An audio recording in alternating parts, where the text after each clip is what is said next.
সর্ষে ইলিশ বানাবার জন্য আমাদের যা যা লাগবে: লবণ, হলুদ, কাশ্মীরি লঙ্কা গুঁড়ো, জিরে, আজ রসুন, আদা, লবণ, কাঁচা লঙ্কা দিয়ে সর্ষে বেটে নেব।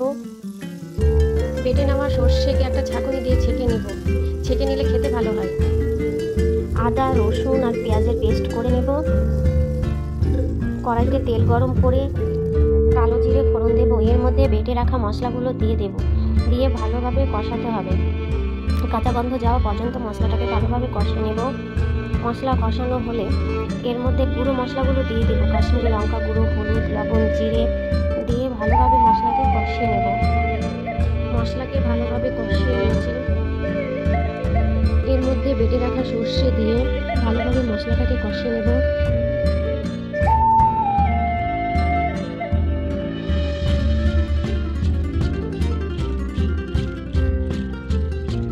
আমি এখানে 5 পিস মাছ নিয়েছি। মাছগুলোতে হলুদ লবণ মাখিয়ে রেখেছিলাম।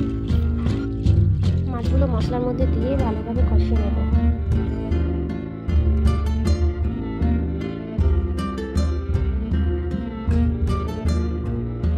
ইলিশ মাছগুলোকে হালকাভাবে নেড়ে নিতে হবে, না তো ভেঙে যাবে।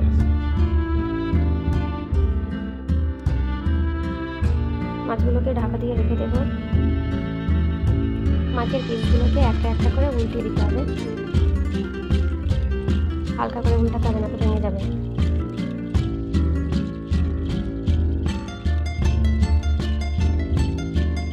পরিমাণ মতো জল দিয়ে দেব।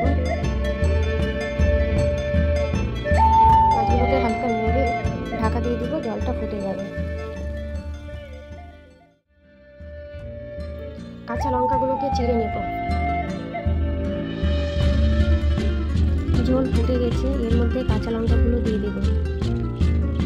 চুলার আঁচ কমিয়ে 4-5 মিনিট রেখে দিলে আমার রান্না হয়ে যাবে। এবার একটা প্লেটের মধ্যে তুলে নেব।